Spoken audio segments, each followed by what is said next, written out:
Assalamualaikum warahmatullahi wabarakatuh. Hello, saya Karina Tufasyana Sifirka dari Niaga A akan menjelaskan mengenai analisis bisnis dari PT Indofood Sukses Makmur dengan menggunakan bisnis modeling Canvas, SWOT Analysis, dan Quarter 5 Forces.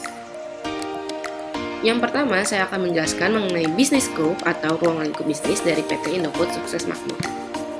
Dalam 2 dekade terakhir, Indofood telah bertransformasi menjadi sebuah perusahaan total food solution dengan kegiatan operasional yang mencakup seluruh tahapan proses produksi makanan, mulai dari produksi dan pengolahan bahan baku hingga menjadi produk akhir yang tersedia di pasar. Nah, selain itu, berdasarkan anggaran dasarnya nih, kegiatan usaha PT Indofood bergerak di bidang industri perdagangan, pertanian, peternakan, pengolahan air, penelitian, pendidikan dan pelatihan, konstruksi, real estate, pergudangan dan penyimpanan, penyediaan akomodasi makanan dan minuman, jasa, serta investasi pernyataan atau holding.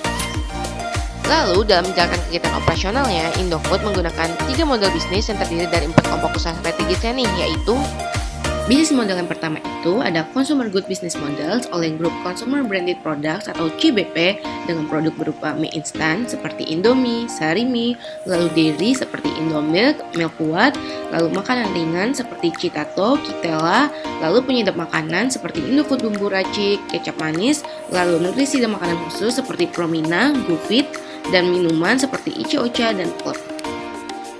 Bisnis model kedua ada manufaktur. Kegiatan manufaktur dilakukan oleh 2 grup. Grup pertama itu ada Bogasari sebagai produsen tepung terigu terintegrasi terbesar di Indonesia dengan merek Cakra Kembar, Segitiga Biru, Kunci Biru, dan Lencana Merah. Bogasari juga memproduksi pasta dengan merek La Fonte. Kegiatan operasional Bogasari didukung oleh unit usaha perkapalan untuk mengangkat bahan gandum dari Australia, Kanada, dan Amerika Serikat serta memproduksi kantong degradable polypropylene guna mendukung kebutuhan kantong kemasannya. Kegiatan manufaktur juga dilakukan oleh grup agribisnis yang kegiatan utamanya meliputi seluruh mata rantai pasokan dari penelitian dan pengembangan, pemulihan benih bibit, pembudidayaan dan pengolahan kelapa sawit, hingga produksi dan pemasaran produk minyak goreng, margarin, dan shortening. Grup agribisnis juga melakukan pembudidayaan komoditas tebu, karet, dan tanaman lainnya. Bisnis model ketiga ada distribution. Grup distribusi merupakan aset strategis dan bagian penting dari kegiatan operasional Indofood yang terintegrasi secara vertikal. Jaringan distribusinya sangat luas memastikan ketersediaan produk-produk Indofood dan pihak ketiga di seluruh Indonesia. Grup distribusi senantiasa dapat melayani konsumen serta memperoleh informasi perkembangan pasar dengan cepat. Selanjutnya, ada Indofood Internal Analysis yang menggunakan SWOT Analysis yang terdiri dari Strength, Weakness, Opportunity, dan Threat. Beberapa strength dari internal Indofood diantaranya ada Indofood menawarkan produk dengan cita rasa khas Indonesia. Indofood memiliki brand image yang melekat di masyarakat Indonesia sebagai total food solution company. Indofood memiliki distribusi channel yang luas. Indofood memiliki jaringan research dan development terluas di kalangan perusahaan makanan. Indofood memiliki target pasar yang menjangkau semua kalangan. Indofood telah menjangkau pasar internasional. Indofood senantiasa berinovasi dan beradaptasi. Dan terakhir, Indofood menggunakan teknologi yang canggih dan modern. Berikutnya, untuk weakness dari internal Indofood ialah Indofood menggunakan penyedap makanan MSG. Indofood mengeluarkan terlalu banyak brand untuk produk yang sejenis. Indofood memiliki biaya marketing yang cukup besar. Ketersediaan bahan baku yang belum mencukupi khususnya produksi Indofood di luar negeri. Lalu, opportunities dari eksternal Indofood ialah memperluas pasar dengan ekspansi di pasar domestik dan internasional, pertumbuhan pasar yang terus meningkat baik di kalangan bawah, menengah maupun atas, pola hidup masyarakat akan kebutuhan instant food yang cukup tinggi, berfokus untuk memanfaatkan e-business. Yang terakhir, threat dari eksternal Indofood ialah semakin ketatnya persaingan karena produk-produk sejenis dan pemasaran yang lebih inovatif, ketergantungan yang tinggi dengan supplier bahan baku gandum, adanya asumsi masyarakat bahwa MSG itu tidak sehat dan berbahaya, dan muncul produk substitusi yang lebih terjangkau. Berikutnya, Indofood Modeling Requirement.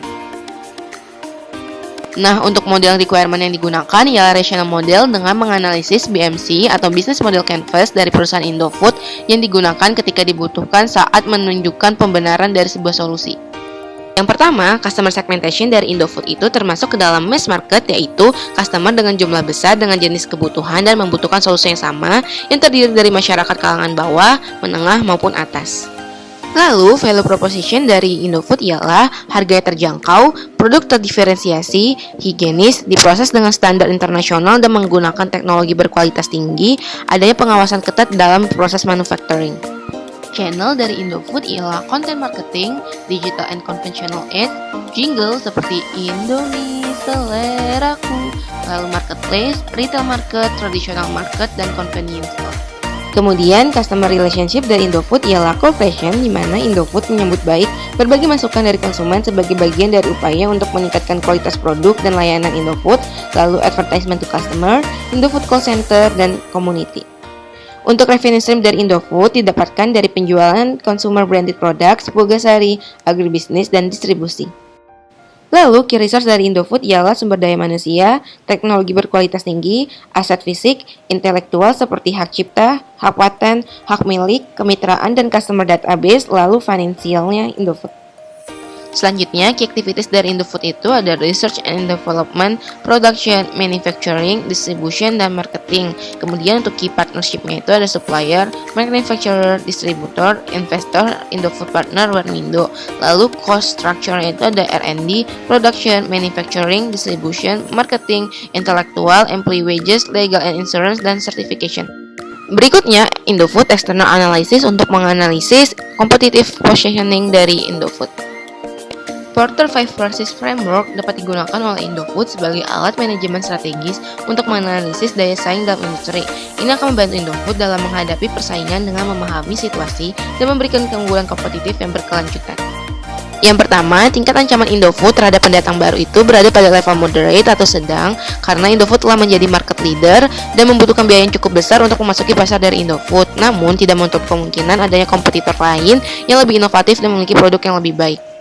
Kemudian, untuk bargaining power of supplier dari Indofood ini berada pada level low atau rendah karena Indofood memproduksi bahan bakunya sendiri sehingga Indofood tidak bergantung dengan bahan baku dari luar.